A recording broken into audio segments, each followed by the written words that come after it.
Yo, yo, it's ODB from OLP back with another episode 399. We're on the brink of a milestone of episode 400, and that will be coming in the next week or so.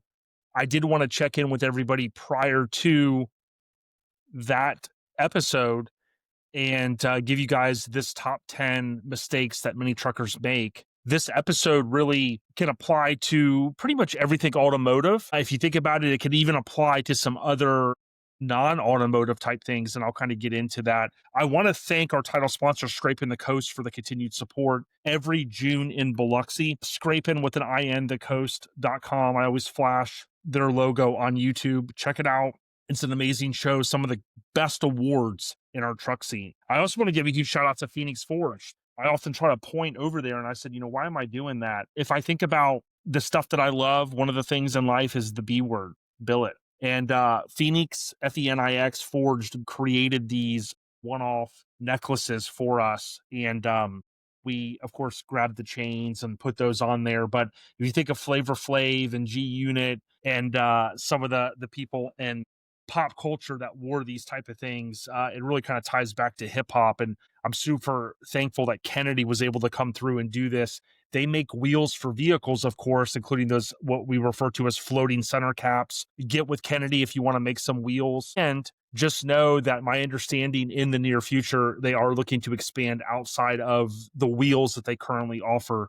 Big shout out to Phoenix Forged. But like I said, on this episode, I've been wanting to do like a top 5. And whether you're just getting into this lifestyle or you're involved in a different type of lifestyle, let's say you go, hey, I'm not a mini trucker. Sure, you can almost replace the title of this episode and kind of insert hot rodder, patina builder, however you want to kind of spin the automotive world these days. There's certainly going to be one of these tips that hopefully apply to you or that you can get something out of. The episode overview is brought to you by Hammered Weekend Wear. I'm not wearing my Hammered Weekend Wear shirt right now, but they do have 2 new sales going down that just came out, I think, on October 22nd. So I'm going to go ahead and flash this one, and I'm going to flash this one. I don't know which one I like more. Please comment which one you like more. What's super cool is they're showing their range, and they're kind of not just pigeonholed into mini trucks, which is super cool. We've seen some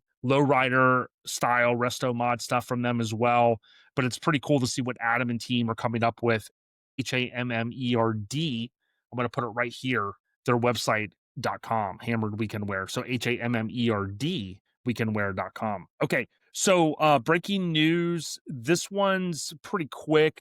I did see that LST, Lone Star Throwdown, did wrap up their registrations, and the links are going out. So hopefully by the time you listen to this, you'll have a chance, if you've submitted and you got approved, that you would have received that email as long as you entered your email correctly and you would have clicked and you would have made that payment.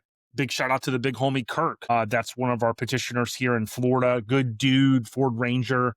He submitted. He has a truck that is not finished. It's running and driving, and he's been working on it a long time, and he was sweating. He was like, yo, Jay, I don't know if I'm going to get in. And I was like, look, I just talked to Radar the other day, and what Radar really reinforced is that, hey, if you've got something cool and you're an automotive guy, primarily trucks, right? More than likely you're going to get in. So that's fantastic. There's a stigma, I believe, that, people think, hey, there's 2,000. It's only these high-end 100,000 plus rides. Certainly is not the case. There's plenty of cool stuff. I enjoy seeing the primered and under construction stuff almost as much as I do the finished stuff. So certainly I would say congrats to Kirk and everybody else that's receiving those in the mail, or in email rather. Speaking of email, mini nats for April 2025. So I think it's the 17th, 18th, 19th of April of 2026, excuse me. Those registrations started on October 1st, and it's going to run to like 31st-ish, maybe 11/1, but I believe it's going to end on the 31st. You want to get your registration submitted. Make sure you double check the email address. You got to upload some photos. It's real simple. If you get approved, you're going to get an email to pay, and we will see you out there. So the breaking news is brought to you by our kinfolk at Lone Star Throwdown. Again, LoneStarThrowdown.com to register. All right, the general updates. we're just kind of on the verge of episode 400. I got to link up with the big homie, Ruben Arteaga. I know it's been a minute. Some of the people are going, yo, where's the booka? Fear not, he is still hanging tough, and we're going to get with him so that we can get him on the milestone episode, because he's been on the milestone episodes, I think, all the way back to 5.0, which is fantastic. Also, I have in the can, so to speak, kind of a term that they use, I think, in the film industry. It's in the can, but I have completed the next interview for OLP, which is also ironically going to be on episode 400. And it's a guest really that's been on the list since the beginning. It's someone that I've always wanted to have on. And I will say this, in terms of my mindset, it's really like a top 5 interview for me. Not so much like, I'm not grading myself in terms of the interviews. What I'm saying is he's a top 5 guest that I've ever had on. And his history goes back to Mini Truckin magazine issue 5, which was fall of 89. So that was the last issue. And it's David Harding. So I'm telling you, if you love mini trucks as much as I do, you're going to want to hear this. I mean, just a cool story from his introduction into the automotive scene to doing what he did. A lot of people don't realize, because it kind of came before the era that we got in, right? Either the mid to late 90s into the 2000s. It was pre that era. He had some shows in the mid 90s, but I say all that because what he did early on is just extraordinary. So I hope that you come back and you listen to that episode. It's going to be awesome. That's the only general update that I have. And again, it's brought to you by Mini Nats. If you want to register or submit a registration for Southeast Mini Truckin Nationals, please just Google Southeast Mini Nats or Mini Truckin Nationals. You'll land on the page, and you have till about October 31st. Next, I got one question for you. Are you ready? And if Biggie the Mike the Mayor was still around, we would know, we know from history that he would say he's always ready to get it what, Joey Whitby? To get it wrong. And we know Joey's out there pounding the dash. Anytime he gets it wrong, we have seen the violence that has ensued. And we've said, J-Dub, it really isn't that serious, dude. Your binder is in no danger of being shredded. I do have the shredder over here, and I'll shred a binder as fast as I need to. But with that being said, all jokes aside, I got 2 questions for you.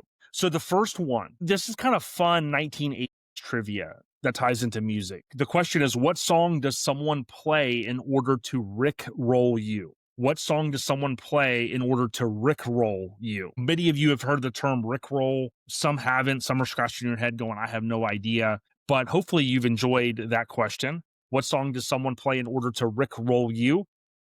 And the answer is, say it, J-Dub, Never Gonna Give You Up by Rick Astley. Never Gonna Let You Down. Dude, what a classic from the 80s. Whether you're at an 80s party or a pool party, when that jam comes on, it's time to get down. It's good times. Now, that's the first question. If you got it right and your virtual OLP binder, you get a tick mark. The next question, which this one's going to be a bonus question for 2 points. Man, I would have loved to be on, what was the cab show with the trivia? Man, I used to love watching that show. Anytime I see it on TV, I watch it. It's called Cab Trivia or something like that. It's a cool show. If you like trivia, that is the show. Taxi Cab Trivia. I can't even remember the name right now. Okay, the next question is, Walk This Way was a collaboration between Aerosmith and what other band? Kind of one of the first mashups that was a huge success. Walk This Way was a collaboration between Aerosmith and what other band? If you named Run DMC, you got it right. Great job.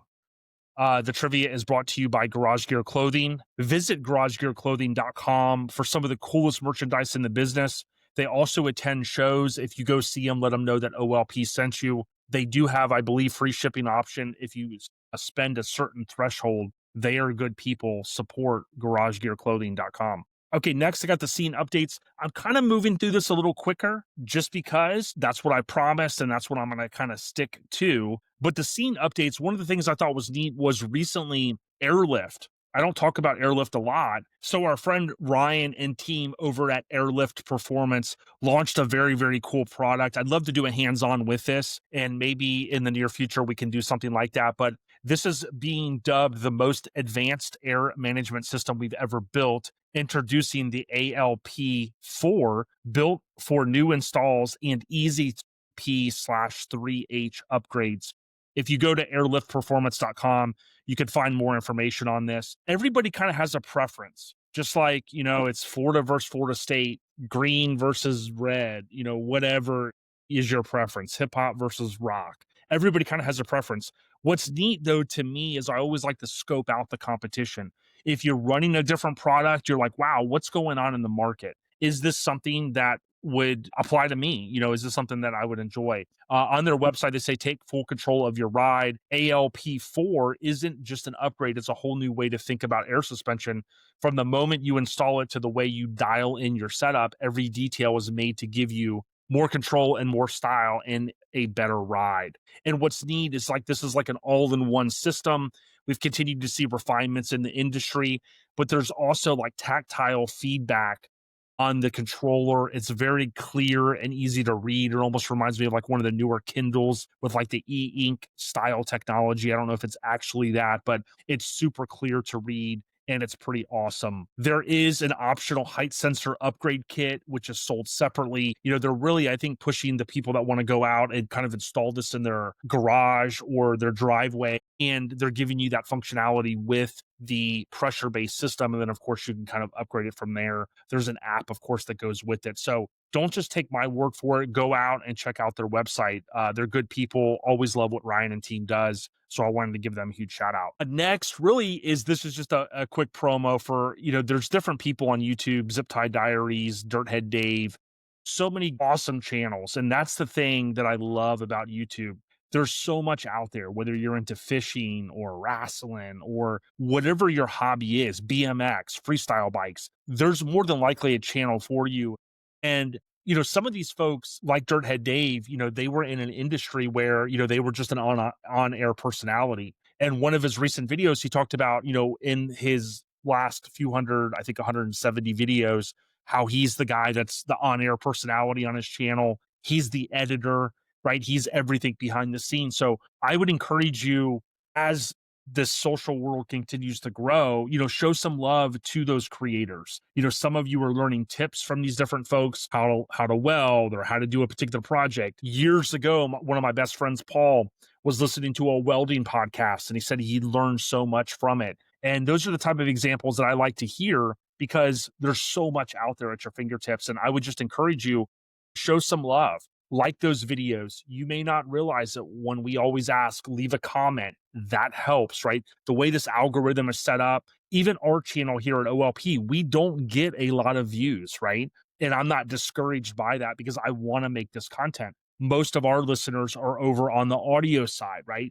Trying to get someone to transition over to YouTube isn't as easy, but do me a favor. If there's people out there, not even saying us, but people that you get some great tips from, right? You can often leave a monetized tip on their channel or buy some merchandise from them. It goes a long way. And there's a big shift, with the Warner Brothers and all that craziness. That stuff is like seemingly still going on because I read an article today that Warner Brothers is now thinking about selling. It's just been a crazy story with that whole company and all of the changes that they made. But it is what it is. But with that being said, like, hey, there's a bunch of creators out there doing some cool stuff, whether it's show coverage or it's just bringing you lots of content to bring you a little bit of joy. Show them some love, buy some merch, throw them a tip, leave a comment, leave a thumbs up. If nothing else, maybe take the link and share it. If you have a text thread with your club, hey, this guy's a really good dude, man.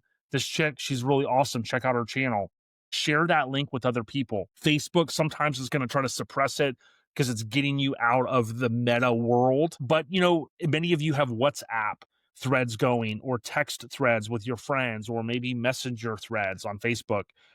Show some love to the different creators out there. So tip of the cap to all of them. The Scene Updates is brought to you by Local Rides Mag.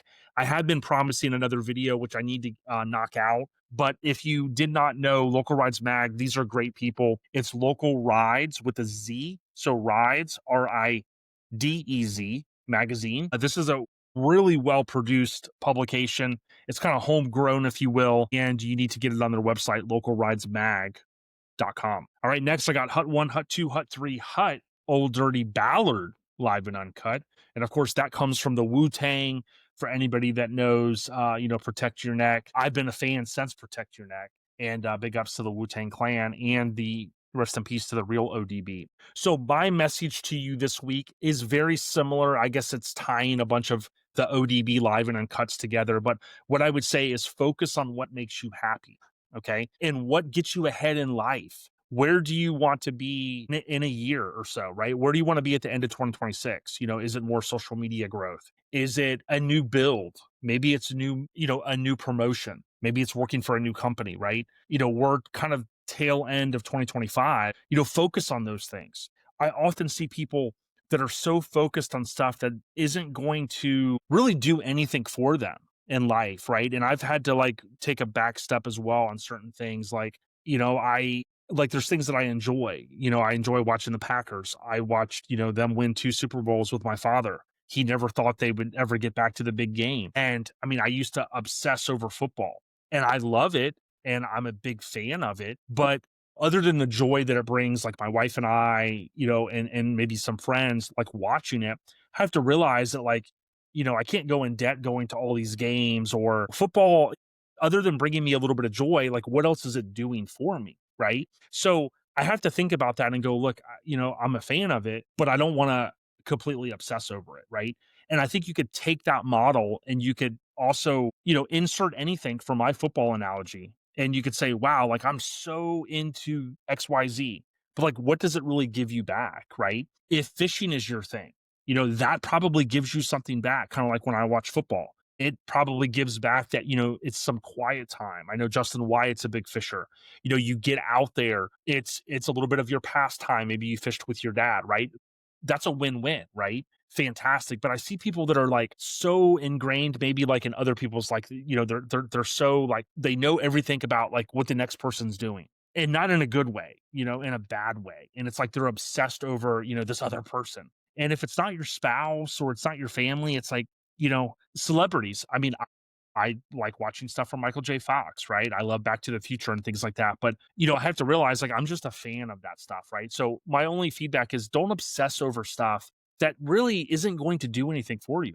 I got the last example I'll give you is I worked in the cellular industry for over 20 years. I was very fortunate, loved almost every minute of it. And I used to just obsess over every phone launch, every software update, and all of that stuff. And I had to take a step back at one point. I was like, what is it really doing for them? Right. I mean, it's just a software update. Now with my iPhone, I do use Google Android as well. I'm 2 softwares behind on the device. Right. And why is that? Well, I go on the tech forums every single day and people, oh, my battery's, worse now. I just did this big update and all that. And it's like the same stuff I dealt with for years and years and years. And it's like, look, some stuff is always going to be that way. Right. So I try to look at it and say, hey, don't obsess over these things that one, you can't change, you can't fix. And what is it really doing for you? I'm not going to obsess over gas prices because it's like, hey, if I want to go somewhere, I want to go to a show, I got to put fuel in there. And if I don't have the money, then I can't go. So, anyways, that's my rant. ODB Live and Uncut is brought to you by Phoenix Forged, Fenix Forged. They made these awards for us. They also make wheels. Give Kennedy and team a follow, Phoenix Forged, at Phoenix Forged. Okay, podcast updates. I don't really have much, but I want to give a huge shout out to the freaking weekend. We were just there. It seems like further than a month ago, but if you can, make plans to come out to Biloxi. Scraping the Coast is in June. 3 months later, you have the freaking weekend. It's always a great time. We literally have a blast from the Friday night pizza stuff and the DJing, hanging out, everybody kind of just chilling. And then, oh, by the way, Saturday with the after party and whatnot. It's just great times. We hope to see you at the freaking weekend. All right. And without further delay, I'm going to jump into, I know it was about a 20-minute intro. I'm trying to keep things shorter, but this part won't be as long. So I think the intro, the lead in with this will get you about a decent amount of time to listen and have something that hopefully brings a little bit of joy to your life, right? Like I said earlier. Okay. So I'm going to give you 5 things that I think are mistakes that are made by mini truckers. But the caveat is, like some of the stuff I said earlier, you could really apply this to other things in life, right? Or other genres of the automotive community. So number 5, no project plan, including a budget. Okay. So we often start out with a truck from our youth. Many of us got into minis early on. Like I was drawing mini trucks, even though I suck at drawing, in middle school. Okay. So middle school, high school, we get into this truck thing. High school, we get our first truck. Many of us did, or right after. We started working on stuff as we could basically afford to throw money at it. You've heard so many people over the course of time, and you're going to hear this on the next episode as well, that it's like, hey, every piece of money that I was getting at that time from work, maybe you were living at home or whatever your scenario was, you were throwing at your bill. Now, most of us are much older now, right? We probably have some younger listeners, but most of us, you're probably around my age or older. Now, my feedback to you is do not start a project without a solid plan. What do I mean? It doesn't have to be a huge project plan. I'm used to using project plans like in Excel or Google Sheets, which by the way is for free, right? That could help you. But what I'm talking about is at least, if nothing else, start with a to do list. I remember having in the early 2000s an old envelope that I flipped over and I started writing things down for Bada Bing. And I had a list of what I needed. Okay. And as I bought stuff, I crossed it out. But on the other side of that line, I also had what was the cost. Hey, I want this Ron Francis wiring. Hey, I want this Edelbrock part. Hey, I need this low car, cable, right? All of that stuff was key because I knew that I needed it if I wanted to finish the truck the way I was going to. So I had to either come up with a plan. Maybe there was an opportunity for sponsorship. That wasn't so much the case with the parts on my truck for most of it. Okay. Or I had to buy it. And of course, I can't install it until I have it. So I think in short, you want to have a plan. You want to budget yourself. And let's say you have just a stock mini truck and you're, looking to kind of lay it out, right? Make a list in your phone of, hey, I need bags. I need some air management. Am I going to go old school? Do I want to have an airlift or an AccuAir manifold, right? All of that stuff has to play in. By the way, are you going to install it? If you're like me, I don't install that stuff myself, right? I don't weld. So you're going to have your labor as well. By the way, like with my 64 Lincoln, Jimmy called me and says, hey, what do you want to do about the exhaust? The exhaust was in the back of my mind, but I kind of slipped my mind. And it was like, well, yeah. Well, if I bring the vehicle back and I take it to a place around here, how much are they going to want to charge me? They're probably not going to want to touch it because it's bagged. So luckily I was able to work something out with him on that and still stay within the budget that I had set apart so that I could afford to pay the bill when I was finished, right? So in short, my number 5 mistake that anybody makes, whether it's mini trucks or hot rods or wherever you're building, is number 1, it's a two-parter here. You got to have a plan. That includes a budget. That is going to help you, trust me, down the road. And again, whether you've got an Excel spreadsheet, I love to use a spreadsheet, especially Google Slides, or you're using just a to-do app. Make sections in there. I always like to highlight the top and say a cost or parts, and then have another section that might be a to-do list. An example of that is, let's say you want to get some parts powder coated. Maybe you're going to have an estimated cost, but maybe the powder coater is 30 minutes away. There's a day that I got to slip away if they're not open Saturday, Sunday to get those parts dropped off, right? So I'm going to have a to-do list of, hey, I got to do these 10 things. And then I'm going to have a cost associated with those. It'll help you in the long run. Number 4, one of the mistakes that many truckers make, as well as just automotive enthusiasts, are not researching who is going to be doing the work. Okay. Now, many of us could probably write a book on how we dumped money into something, well, that simply just didn't get finished, or how a buddy of ours got screwed over, right? In the automotive world, unfortunately, it's all too common. The who is going to do the work is a huge factor in your project. Are you getting a buddy discount, which will cause the project to prolong longer? That's something to think about. Is that what you want? Okay. There are very awesome and talented people that are busy and don't know how to say no or how to give a proper quote or expectations of a project. Let's say a really talented person agrees to take on a project. Great.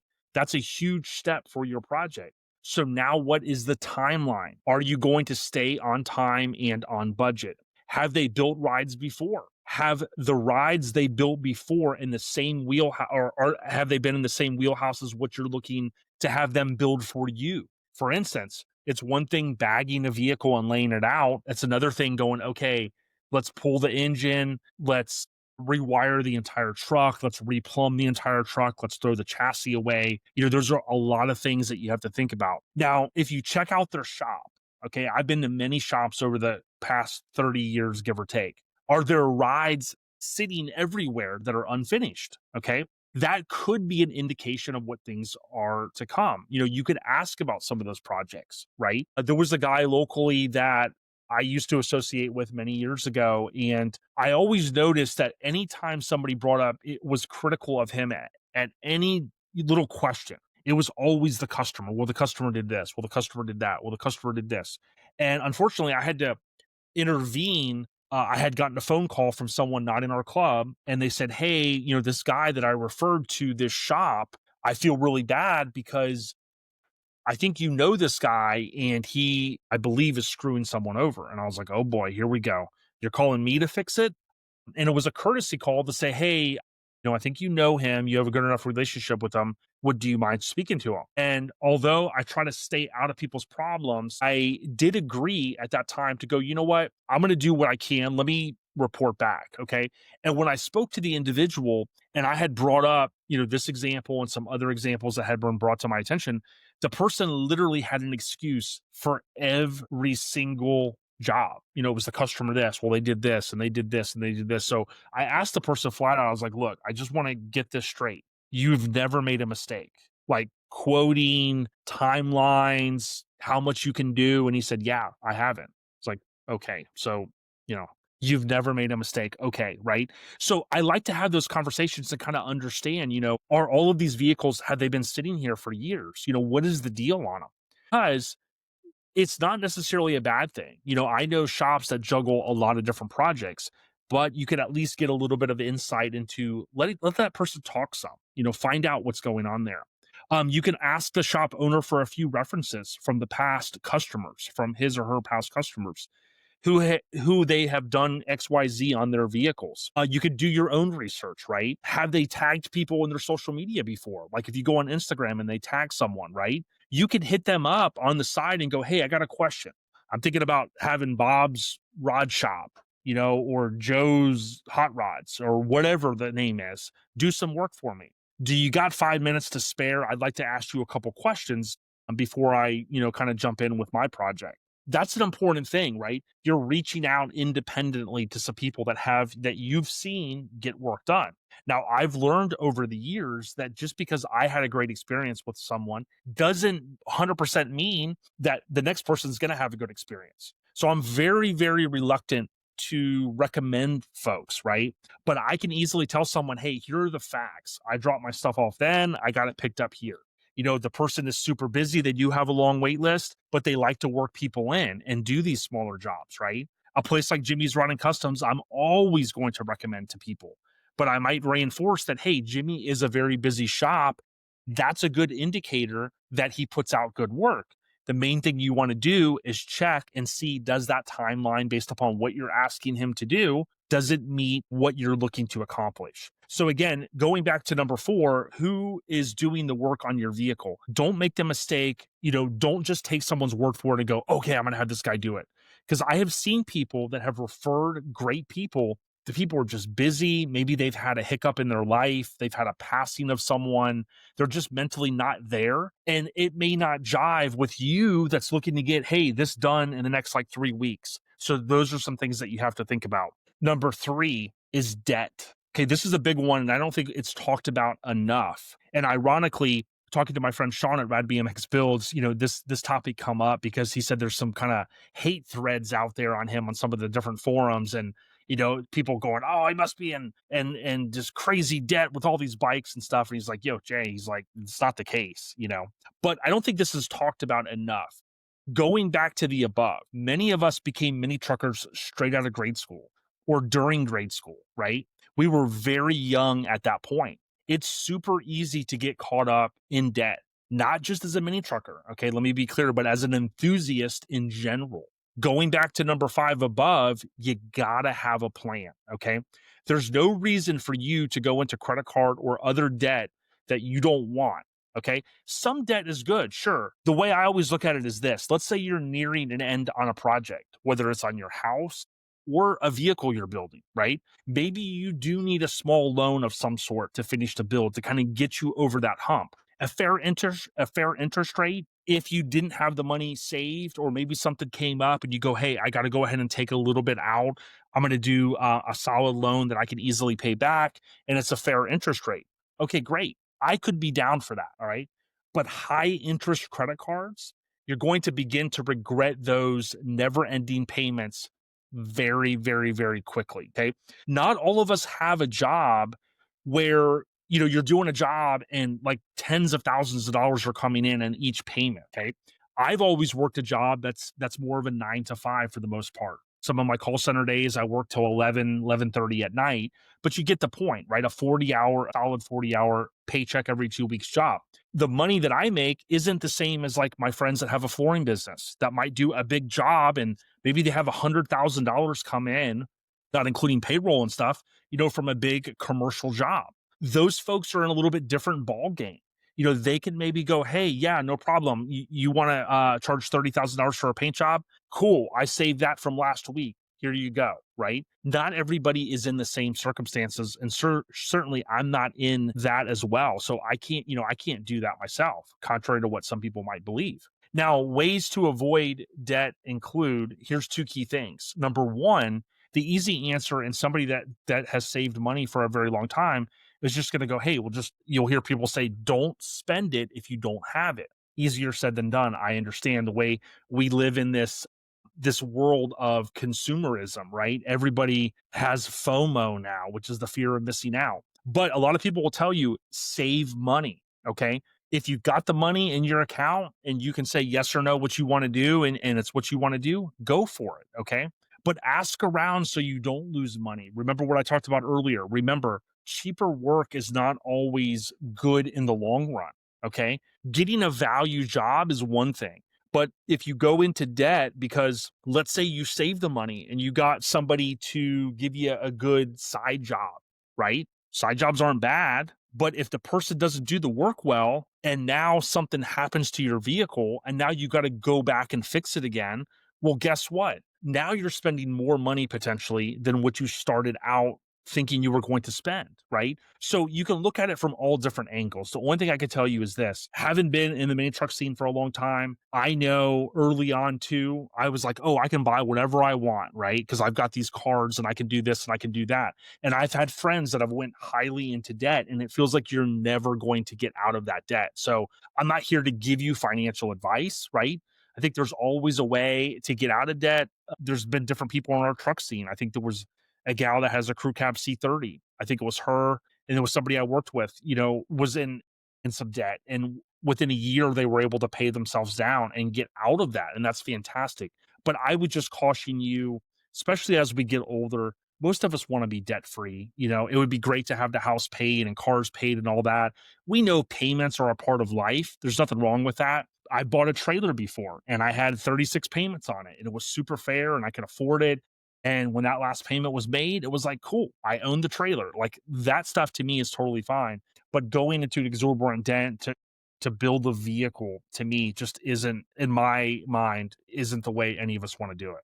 Okay, number two. This one is titled End Game. What is your end game with the build? Okay. Are you looking for a clean driver? Are you looking for a showpiece, a trailer queen, a trophy winner? This detail matters as it can and will propel your project and can derail your project, right? So let's say you build something like my 1990 Mazda I picked up a couple years ago. Now I say build, but let's look at it from the beginning. I got this Mazda to basically cruise and relive some of my younger memories. I wanted to throw some old school car audio in it, which I've done, and that's been affordable. I've kept it static so far. If I go to a registration, or if I go and I register at a show, okay, and I have the mindset of, hey, this is just a little cruiser, I know that I'm not going to win an award. Okay. I'm not going to be expecting to win an award.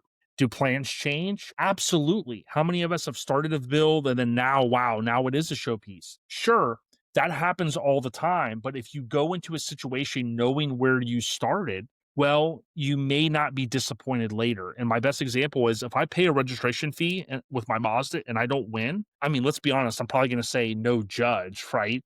I'm not disappointed because it's just like it's a beat up cruiser, right? I wasn't looking to win, and I set out at the end of it to go, wow, like if people come up to me at a show and go, man, this is cool, I had one like this, or man, it's cool, I see your BMX bike in it. Like, I'm doing something now that goes back to some of the other things earlier. Like, I'm not in a position that I was, 15 or 20 years ago with my S10.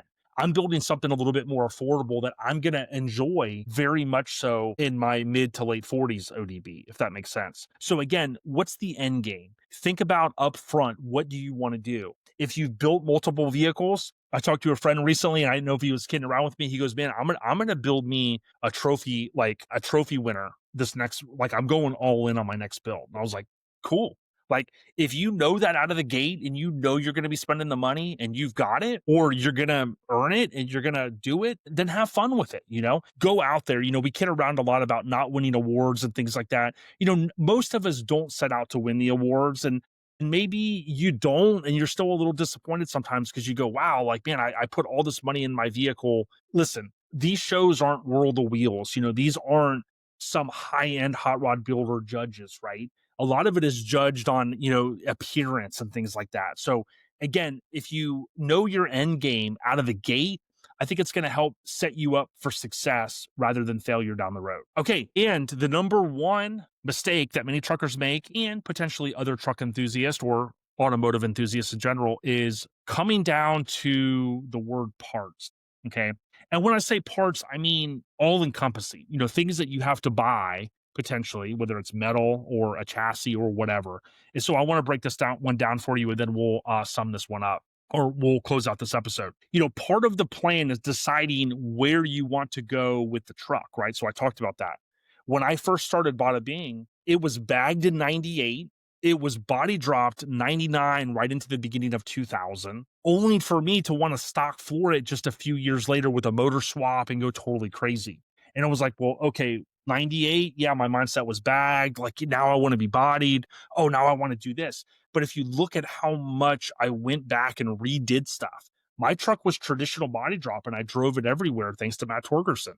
But when I decided to go a different route, now the truck is one of those trucks, believe it or not, that was traditional body dropped, right? The floor is probably a little lower than a stock truck based upon, Jimmy and Shane building all that stuff. So I went backwards, if that makes sense, right? To a certain extent over the course of time. Now I've owned that truck since 97, so it's been through different phases. Now parts are not cheap, but this really ties into the plan.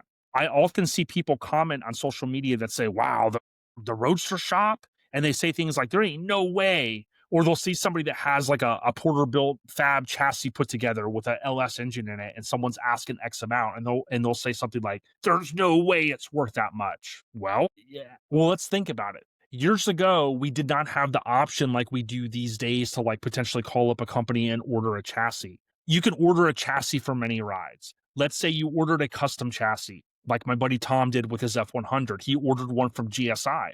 He was ahead of the game by miles. It's like, yeah, I want a chassis. I've got a unibody, which I don't think that they had done up until that point. They said, no problem, we can do it. Are you, body dropped? Yep. Which motor? Boom. And they set the truck up for him, right? Exactly the way that he wanted it. Sure, it wasn't cheap, but ask people what they paid for XYZ for a shop to build them a one-off chassis. They probably have just as much, if not more, into their ride, potentially, right? So I know it's one thing to call Roadster Shop or to call Boris at Street Machinery and go, hey, I want a Roadster Shop chassis and I want one of those badass LS engines. I mean, yeah, $20,000-$30,000 plus maybe for the combination, maybe a lot more. I could be off there. But you have to think about, like, I know people that have waited on lists for 3, 4, 5 years to get into a shop. What Tom Bennett did is nothing less than extraordinary, in my opinion.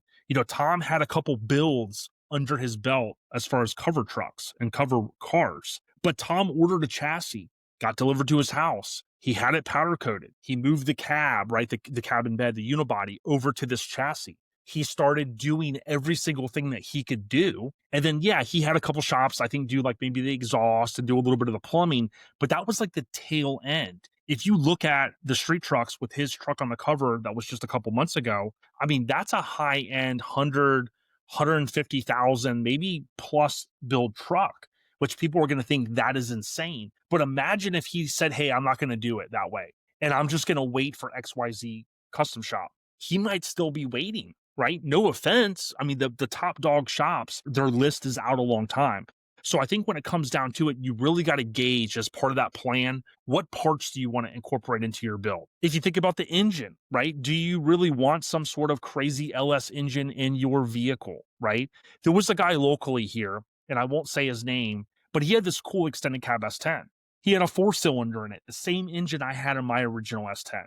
The truck was super cool. He changed it numerous times. He drove this truck everywhere. Okay. Constantly, never had an issue. Had the little four banger in it with the stick shift, and it was good. I think it was a stick. Then one day, all of a sudden, he wanted to have an LS engine. Just probably because that's the trend. It's like everybody's LS and everybody's more power, more efficiency, this and that. Okay, and that's fine. I love LS engines. Whatever you want to do, but it turned into something he was no longer happy with. Like the work that was done on it, in my opinion, and I think this person's opinion was subpar. The engine bay it was just a kind of a slap in job, right? And maybe that's what he wanted. But you have to think about too, like, is it a junkyard engine? Like, what happens if the shop does an LS swap and you get the nice wiring and the nice bracketry and stuff? And like, let's say it's a junkyard engine, then it blows up.